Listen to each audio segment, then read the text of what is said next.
सफलता के लिए आपको धन्यवाद देना चाहता हूँ। और ये जो पावर है, जो खड़े रहने की, साथ में खड़े रहने की, ये जो ताकत है वो कहाँ से आती है? Power comes from the ability to envision what you want to become. जो आप बनना चाहते हैं, जो हासिल करना चाहते हैं, तो वो जो ड्रीम है, वो जो आप बनना चाहते हो, वो जो भरोसा है, वो आपको अंदर से ताकत देता है। जो ताकत मीटिंग से आपको मिलेगी, टूल से आपको मिलेगी, वो आप वो बहुत सारे जरिए बनेंगे आपको ताकत देने के, आपको हिम्मत देने के, आपको आपको प्रेरणा देने के लिए वो कारण तो बनेंगे, लेकिन आपको जो अंदर का इंस्पिरेशन है, अंदर की ताकत है, वो सबसे ज्यादा मायने रखती है, जो आपको खड़े रखने के लिए सबसे ज्यादा सहयोग करेगी। ये ताकत के लिए आप देखेंगे पेशेंस की आवश्यकता क्यों है? पेशेंस की आवश्यकता इसलिए है कि जब हम जर्नी में शुरुआत करेंगे, जब डायमंड बनने के लिए आप आगे बढ़ेंगे, तो चैलेंजेस आएंगे। और परमात्मा का ऐसा कुछ प्लानिंग है, परमात्मा ने पता नहीं क्या बना के रखा हुआ है। परमात्मा ने ऐसे कर रखा है जिस तरह से चॉकलेट को एक रैपर के अंदर लपेट के दिया जाता है, तो चॉकलेट मिलेगी लेकिन बच्चे को रैपर में मिलती है। इसी प्रकार से परमात्मा ने भी चॉकलेट यानी अपॉर्चुनिटी को, अवसरों को, खुशहाली को और उस भाग्य को, और उसने चुनौती नाम के रैपर में लपेट के देता है। परमात्मा की ऐसी बड़ी प्लानिंग रहती है, वो देता है लेकिन वो रैपर में लपेट के मिलेगी। और रैपर है एडवर्सिटी का, चुनौती का, चैलेंजेस का। तो हमारे जीवन में जब चुनौती आएगी, चैलेंज आएगा, उसी में से अपॉर्चुनिटी होकर निकलेगी। ऐसी कुछ परमात्मा की प्लानिंग रहती है। और ये बार बार ट्रेनिंग्स के माध्यम से, बार बार मीटिंग्स के माध्यम से यही सुनने मिलता था कि चैलेंजेस में ही अपॉर्चुनिटी छुपी है, और रैपर चैलेंज का रहेगा, चुनौती का रहेगा, उसके अंदर आपको चॉकलेट मिलेगी। ऐसा बार बार सुनने के लिए मिलता था। तो दिमाग में आया कि ठीक है, अब देखा जाएगा, कोई भी चैलेंज आएगा, चुनौती आएगी, उसको भी देख लेंगे। और तैयारी करना शुरू कर दिया। मैं बोला अपलाइन हमारे साथ खड़े हैं, कोई बात नहीं। परमात्मा की सबसे प्यारी बेटी है। हर योग्य पिता अपनी बेटी का, प्यारी बेटी का हाथ एक योग्य व्यक्ति के हाथ में ही देता है। हमने ऐसे सुना है, कोई भी पिता अपनी बेटी का हाथ एक योग्य वर्ग के हाथ में देता है। परमात्मा की सबसे प्यारी बेटी है, उस प्यारी बेटी का नाम है चुनौती, और वह भी योग्य आदमी के हाथ में ही देता है। तो कभी घबराने की आवश्यकता नहीं है। जब भी आपके हाथ में कोई चैलेंज और चुनौती आती है, तो योग्यता के आधार पर देता है परमात्मा। जो योग्य है, जो सहन कर सकता है, जो फेस कर सकता है, उसी के हाथ में देता है। लेकिन साथ साथ यह भी खुशी की बात है कि वहीं से होकर के अपॉर्चुनिटी और अवसर का दरवाजा खुलता है, भाग्य दस्तक देता है। ये बार बार समझ रहे थे। अब मेरा आपसे सवाल है, ये उदाहरण आपने पूरे देश ने सुन रखा है, देख रखा है, सभी लोग इंस्पायर होते हैं। हिमालय को नापने के लिए, हिमालय पे चढ़ने के लिए क्या पैरों की आवश्यकता होती है? नो। क्या पैरों की आवश्यकता होती है? अगर हिमालय को नापने के लिए पैरों की आवश्यकता होती तो अरुणिमा सिन्हा कैसे पहुंचती? यस। हिमालय को नापने के लिए, किसी भी देश की या दुनिया की सबसे बड़ी चोटी को नापने के लिए और पैरों की आवश्यकता नहीं होती है। पैरों की आवश्यकता होती तो ये अरुणिमा सिन्हा कभी नहीं पहुंच पाती। कुछ और ही चाहिए होता है, क्योंकि इस देश में ही 135 करोड़ लोग हैं हमारे, वो सब पहुंच गए होते, सारे ने नाप दिया होता। पैर तो अगर पैरों से नापा जाता तो पैर तो करोड़ों लोगों के पास है, वो सबने फतेह कर दी होती। हिमालय को नापने के लिए पैरों की आवश्यकता नहीं है, क्योंकि जिनके पास हैं वो कहाँ फतेह कर पा रहे। इस बिजनेस में कामयाबी हासिल करने के लिए, यूसीए बनने के लिए, डायमंड बनने के लिए जो सोच रहे हैं वह नहीं चाहिए, कुछ और चाहिए, उसको ढूंढने की आवश्यकता है, जो अरुणिमा सिन्हा ने ढूंढा, और जो जो हमारे ग्रेट मेंटर्स ने ढूंढा, राजीव चतुर्वेदी साहब ने ढूंढा, नरसिंह ग्रेवाल साहब ने ढूंढा, श्री संजय जैन साहब ने ढूंढा, वो चाहिए, उसकी आवश्यकता है। और वो ये एडवर्सिटी किस तरह काम करती है। कलाम साहब एनडीए क्वालिफाई करके देहरादून में पायलट बनने का टेस्ट देने के लिए गए, 9 में से 8 कैंडिडेट सेलेक्ट हो गए, खुद ही रह गए, बहुत निराश थे। हरिद्वार पहुंचे शिवानंद जी के आश्रम में, और देखा कि वहां पर ये तो सुसाइड करना चाहते हैं। ये देखा स्वामी जी ने कि 17-18 साल का लड़का है, सुसाइड करना चाहता है, रोक दिया।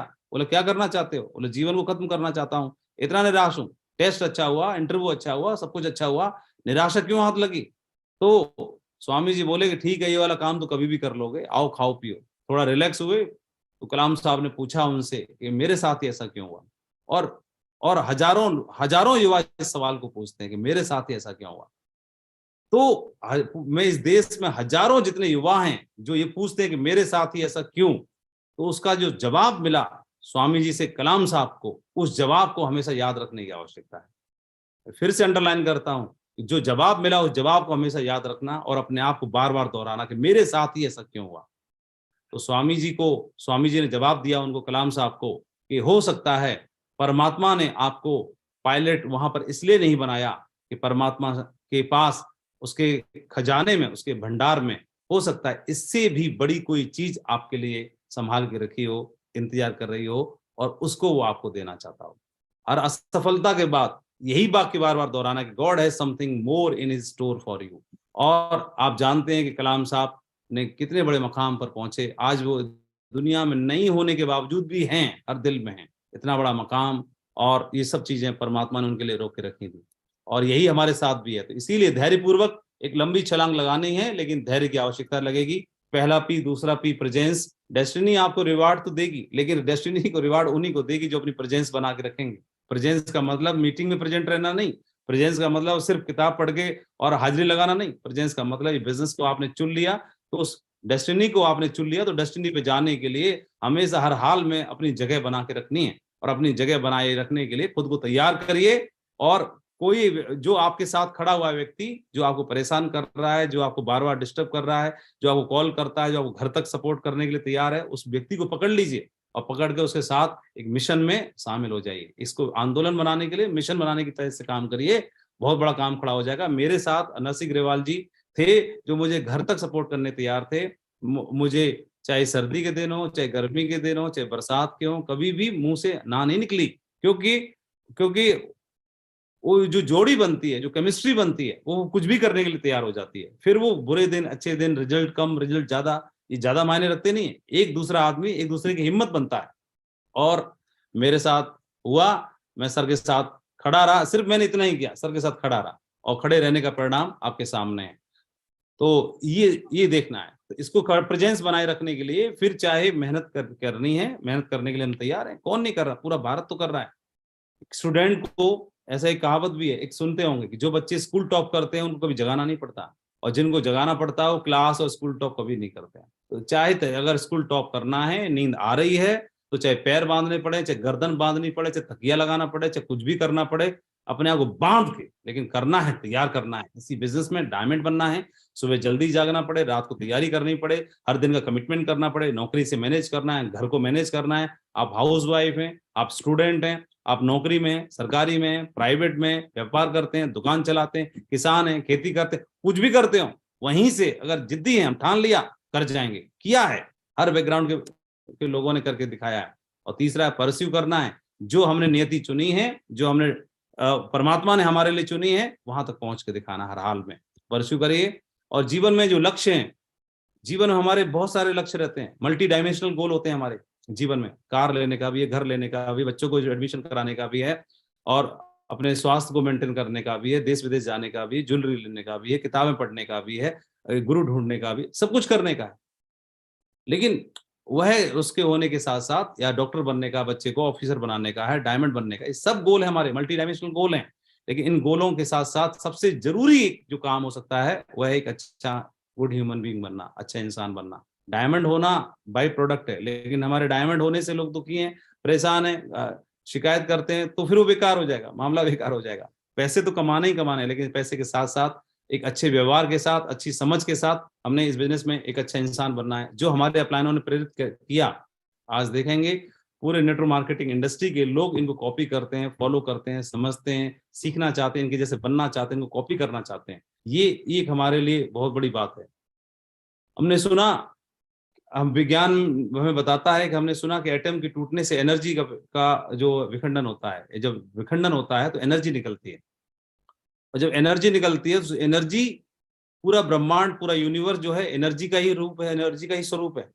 और ये एनर्जी आपने देखा होगा, हम पिक्चर देखने जाते हैं तो कोई हीरो का दिल टूट जाता है, तो दिल टूटने के बाद में वह हीरो निकलता है, और टूटे हुए दिल के होने के बावजूद, और पिटाई खाने के बावजूद भी, विरोध सहने के बावजूद भी, चैलेंज सहने के बावजूद भी वह उस टास्क को अचीव करता है। इसीलिए हम उसके लिए तालियां बजाते हैं, इसीलिए वो हमारा हीरो बनता है, उस मूवी के लिए हीरो बनता है। कुछ लोगों को चैलेंज आता है, वो टूट जाते हैं, और कुछ लोग ऐसे होते हैं जो सेम चैलेंज होने पर तोड़ देते हैं।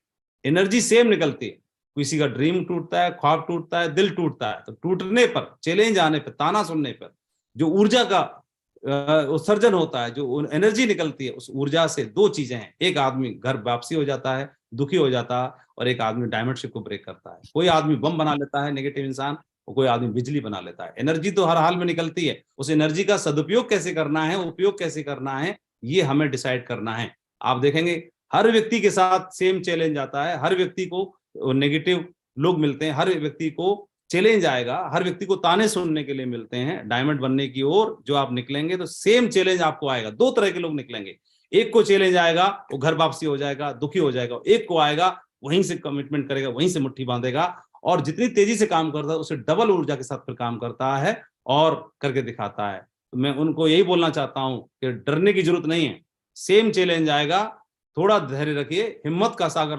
लांघो तो लहर लहर जयकारा होगा। दिल टूटे या एटम टूटे तब तब दुनिया में उजारा होगा। और इसका एक जीता जागता उदाहरण है अमेरिका के सबसे टॉप मुकाम पर पहुंचे हुए वो सज्जन, वह शख्स, आप देखेंगे उनका बारे में उदाहरण देखते हैं कि पत्नी और उनकी बच्ची, वाइफ एंड डॉटर, एक रोड एक्सीडेंट में क्रिसमस ट्री खरीदने जा रहे थे, तब इस दुनिया से विदा हो गए। एक बेटे को कैंसर हो गया और एक एडिक्ट हो गया ड्रग्स का, तो पूरा परिवार तबाह हो गया। यहीं तक चैलेंज नहीं रुके, उनके चेहरे पर, आधे फेस पर उनको पैरालिसिस हो गया, मसल्स पैरालिसिस हो गया। उसके बावजूद भी रुका नहीं व्यक्ति, और नहीं रुकने का परिणाम ये हुआ 78 साल की एज में, 60 साल के बाद लोग अपने आप को रिटायर करार देते हैं, वो 78 साल की एज में इस दुनिया के सबसे ताकतवर राष्ट्र का सबसे ताकतवर कुर्सी पर विराजा, और कोई और नहीं, जो बाइडेन आपके सामने है। जब जब चैलेंज आता है, जो फेस कर लेता है, परमात्मा उसके बाद भी कुछ तैयार करके रखता है। तो ये देखने की आवश्यकता है। एनर्जी के न्यूक्लियस बनिए। कुछ लोग ताने सुनकर बन जाते हैं और कुछ लोग फिर वापस लौट जाते हैं। इसलिए ये बार बार वही बात बार बार दोहरानी है जो कलाम साहब को स्वामी जी ने बोली। ईश्वर हमको बहुत बड़ा देना चाहता है, उसके लिए तैयार रखिए। एक चीज और देखते हैं कि भगवान श्री राम ने अवतार लेकर के और हम सबको बहुत सारे आदर्श स्थापित करके दिखाए, और हम इसीलिए उनको मर्यादा पुरुषोत्तम बोला जाता है। देखेंगे जब रावण माता सीता को हर के लेके गया, जटायु से लड़ाई हुई और जटायु उसमें घायल हुए, तो भगवान राम की मुलाकात हुई। तो मुलाकात के समय जटायु ने पूछा कि मैं स्वर्ग में जाकर के आपके पिता राजा दशरथ से मुलाकात होगी, क्या जाके बताऊं? तो भगवान राम से जब सवाल पूछा जाता है तो उत्तर भी उसी प्रकार से मिलता है। राम ने जवाब दिया, जो मैं राम तो कुल सहित कही दसाना ना आए। उन्होंने बोला कि तात आप जाके पिताजी कुछ मत बोलना, अगर मैं राम हूं, कसम है, सौगंध है मुझे, मैं राम हूं, तो रावण पूरे कुल खानदान सहित आकर के वहां पे आके जवाब देगा। ये वीरता कहलाती है। हमारे साथ भी हमारे अपलायनों को जिनसे हम प्रेरित होते हैं उनको देखिए, सेम चैलेंज उनके सामने आया, कई सारे लोगों ने घर वापसी कर ली, उन्होंने बोला कि मैं करके दिखाऊंगा। तो प्रेरणा हमें उनसे लेनी है जो सफल हैं, हम उनसे कभी नहीं लेते। आईएएस बनने वाले, सिविल सर्विस क्वालिफाई करने वाले, उनसे कभी नहीं लेते जो नहीं बन पाए, उनसे लेते हैं जो बन जाते हैं। आईआईटी जाने वाले, उनसे लेते हैं जो जा पाए। डॉक्टर बनने वाले, उनसे लेते हैं जो बन पाए। और डायमंड बनने वाले प्रेरणा भी उनसे लेते हैं जिन्होंने डायमंड से ब्रेक करके दिखाया। और ये 4-5 चीजें जो बिजनेस में तेजी से करने की जरूरत रहती है। पहला मंत्र, संजय जैन साहब की ट्रेनिंग मैंने अटेंड की, उन्होंने पहला मंत्र बताया, कभी क्विट मत करना, नेवर क्विट। यही मंत्र था। ये कहने के लिए छोटी सी बात है लेकिन बहुत बड़ी बात है।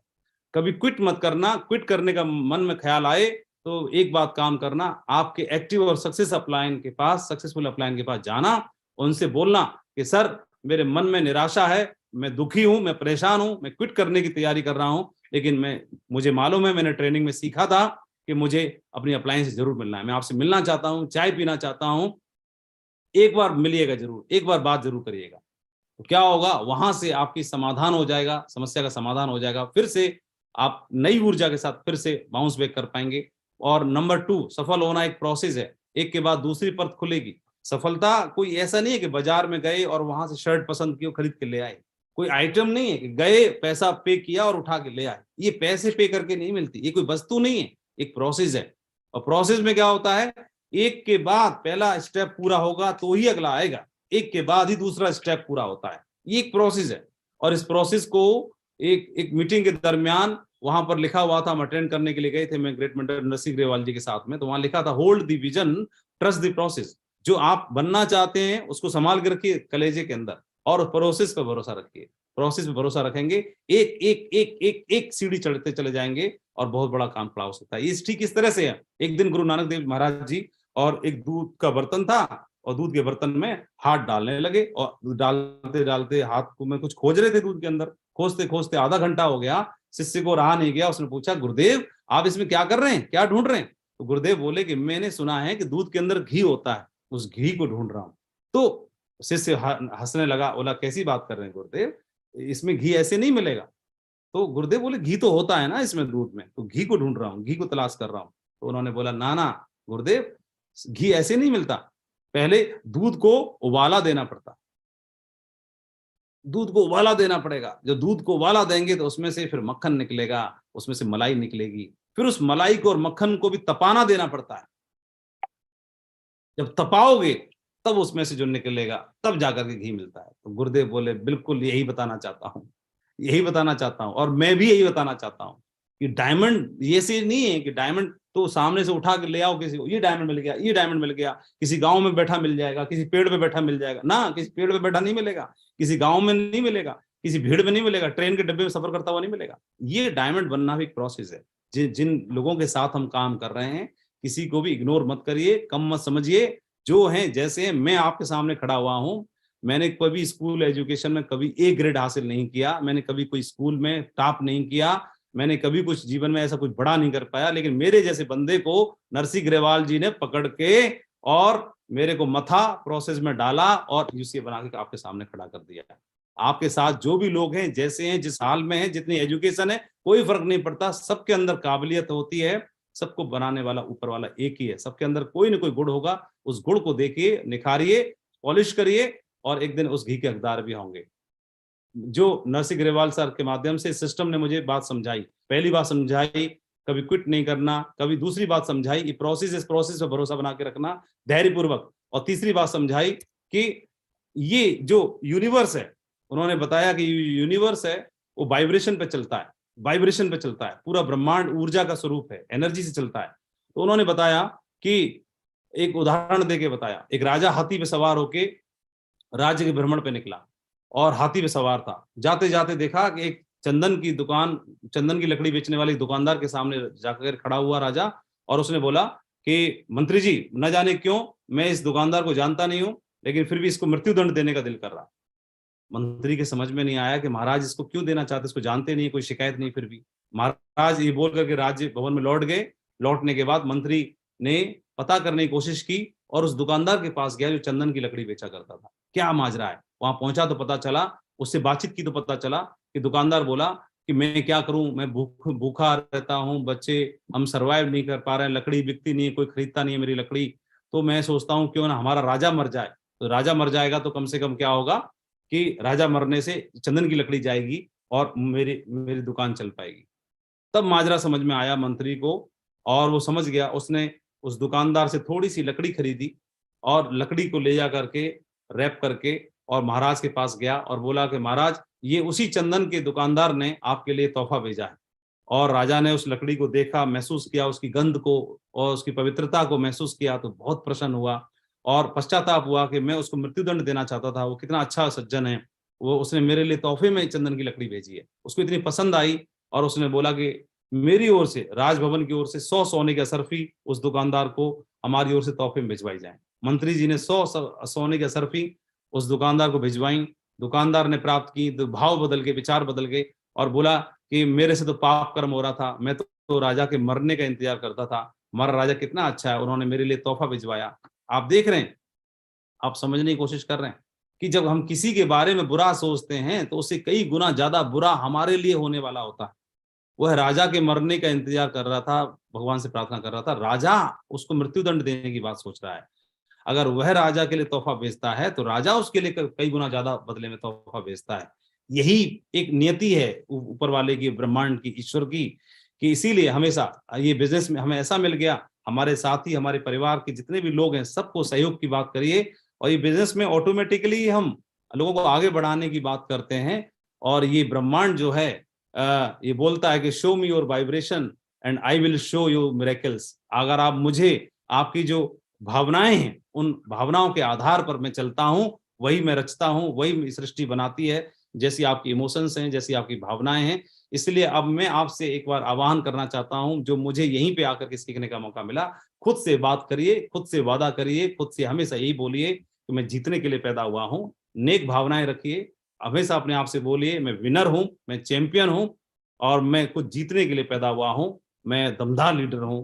अपने आप से यही बात करिए और ये ब्रह्मांड उन सारी चीजों को रचना शुरू कर देगा। इसके अलावा हमारे अपलाइन ने समझाया कि बिजनेस में हर तरह के लोग आएंगे, कम कैपेसिटी के और ज्यादा कैपेसिटी के, लेकिन ये जो बढ़िया बढ़िया समझदार हैं, जो अच्छा बोलना जानते हैं, जो चटक मुटक रहते हैं, सिर्फ उनके साथ रहोगे तो बात नहीं बन पाएगी। ऐसे कोई एक आदि होता है, आप कमजोर लोग भी आएंगे, कुछ हाथी जैसे लोग भी होंगे, कुछ कमजोर लोग भी होंगे। हमारी महानता छोड़ने में नहीं किसी को, हमारी महानता पकड़ने में है। तो जिनके साथ जैसे जिस रूप में जिस हाल में आप खड़े हो सकते हैं, उनके साथ मजबूत कंधा बन के खड़े रहिए। और एक दिन ऐसा आएगा, मजबूत कंधा बन के खड़े रहिए, और एक दिन ऐसा आएगा कि वो आपके लिए गर्व बनेंगे। और अगला पॉइंट मुझे लगा कि आपकी प्रत्येक सफलता के पीछे कृष्ण जैसे सारथी रहते हैं। तो अपलाइन का बहुत बड़ा रोल है, एक साथी का बहुत बड़ा रोल है, जो हमेशा आपको इंस्पायर करता है, गाइड करता है, कोच करता है, सपोर्ट करता है, सहयोग करता है। एक बार कुरुक्षेत्र के मैदान में जब जीत दर्ज हुई महाभारत की लड़ाई की, जो सबसे विशाल लड़ाई थी, तो अर्जुन को अहम हुआ, गांडीव को रथ पे सवार होकर गांडीव को हाथ में संभाले हुए थे और बोले, देखा वासुदेव, जीत दर्ज हुई, इस गांडीव ने जीत दर्ज कर दी। तो कृष्ण मुस्कुराए और रथ को वापस ले जाकर के एक जगह जाके रोक दिया और बोले कि अर्जुन रथ से उतरो। तो अर्जुन रथ से उतरने के लिए उनको अहम बीच में आ गया।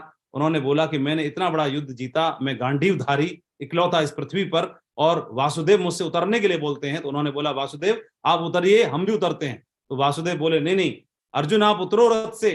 तो उनको अहम आ गया। धर्मराज बीच में बोले युधिष्ठिर कि अर्जुन, अगर कृष्ण बोलते हैं कोई बात तो इसमें कोई ना कोई बात जरूर होगी, आप रथ से उतरो।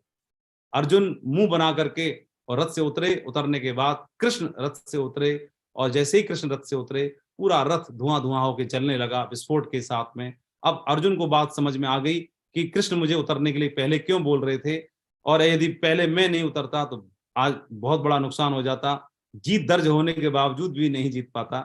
तो अब वो शरणागत हो गया और कृष्ण से बोला कि हे वासुदेव, बताओ इसके पीछे क्या राज है। तो उन्होंने बताया कि लड़ाई के दरमियान बहुत सारी मायावी शक्तियों का प्रयोग तुम्हारे ऊपर हुआ था। उनको आपने गांडीव से काट तो दिया, लेकिन उनका असर रथ के ऊपर अभी भी मौजूद था, और इसीलिए ये अभी तक क्यों विस्फोट नहीं हुआ। विस्फोट इसलिए नहीं हुआ क्योंकि इस पे कृष्ण सवार थे।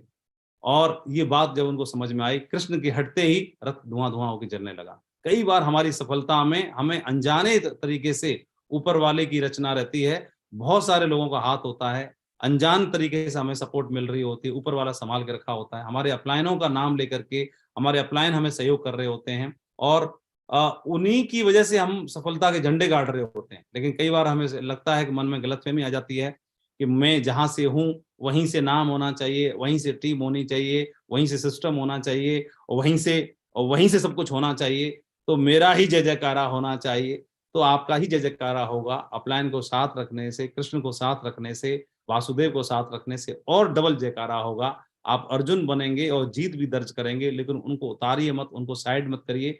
आपके साथ जो भी हैं, जैसे भी जिस लेवल पर हैं, लेवल छोटा है बड़ा है, एजुकेशन छोटी है बड़ी है, कोई फर्क नहीं पड़ता। कृष्ण तो सारथी भी बनने के लिए तैयार हैं। तो आपके साथ जो साथी हैं, अपलाइन है, बहुत सारे लोग क्या करते हैं, ये बंदा है, इसने क्या करके रखा हुआ, नाव चलाने वाले को तो लात मार के उतार दिया, अभी ये मालूम नहीं कहाँ लेके जाना है स्टीमर को, इधर ले जाना है कि उधर ले जाना, अभी ये कहाँ जाना है ये तो कोई बताएगा ना। तो ये जहां जाना है वो कोई बताएगा, इसका ध्यान रखना है, इसी का ध्यान रखना है। इसके अलावा एक बात और उदाहरण से समझाना चाहता हूं, समय अलाउ नहीं कर रहा है।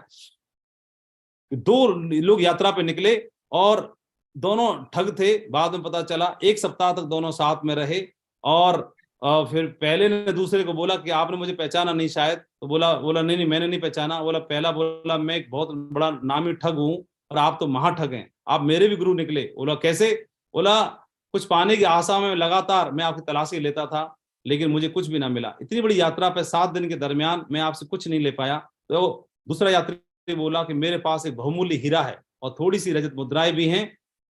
तो पहला बोला कि फिर मैं इतने प्रयत्न के बावजूद आपसे ले क्यों नहीं पाया, चुरा क्यों नहीं पाया? दूसरा बोला जब भी मैं बाहर जाता था तो हीरा और मुद्राएं आपकी पोटली में रख देता था ताकि आप मेरी टटोलते रहो, लेकिन मैं आपकी में रखता था। मैं यही बोलना चाहता हूं, जब 2 लोगों के साथ आप चलोगे, लंबी जर्नी आपकी भी रहने वाली है, लेकिन जितने भी सफलता के सूत्र हैं, जितने भी राज हैं, जितने भी जहां से बिजनेस बाउंस बैक होगा, अपलायन आपके झोली में डाल के रखता है। इसलिए अपनी झोली को टटोलते रहिए और धुआंधार बड़ा काम खड़ा करके रखिए। और अगला फाइनल है, जो आपकी टीम में संघर्ष कर रहे हैं उनके साथ, उनके अंदर अर्जुन देखिए या फिर महाबली भीम को देखिए जो संघर्ष कर रहे हैं, क्योंकि संघर्ष में तो ये लोग भी रहे थे और वो दिन आएगा ऐसा कि यही लोग आपके लिए मजबूत ताकत बनेंगे। और इन लोगों ने भी एक दिन ऐसा रहा कि अज्ञातवास में रहे, जो पृथ्वी ग्रह के सबसे मजबूत योद्धा थे वो भी वहां पर रहे। तो हमारे लोगों को भी संघर्ष कर रहे हैं, किसी के चेक कम बनेगा कभी ज्यादा बनेगा, उनके मजबूत कदम से कदम मिलाइए, मजबूत कंधा बनिए और हौसले बढ़ाइए उनके।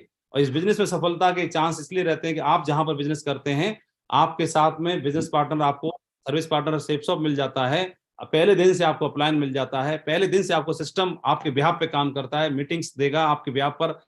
आपकी 2 की टीम है लेकिन 2000 लोगों को फंक्शन ऑर्गेनाइज करके और आप 2 लोगों की टीम के मालिक को 2000 लोगों का विजन दिला देगा। ये सिस्टम का कमाल है। इसलिए सिस्टम के साथ रह के काम करिए और आप हमेशा आजीवन अकेले काम नहीं करेंगे, टीम आपको मिलती चली जाएगी, 1 से 10, 10 से 100, 100 से 1000 और धीरे धीरे करके आपके मिशन में ये शामिल हो जाएंगे और बहुत बड़ा कारवां खड़ा हो जाएगा। इसलिए ये चीजें जो हैं आपको सफलता के नजदीक ले जाने के लिए एश्योरेंस देती हैं।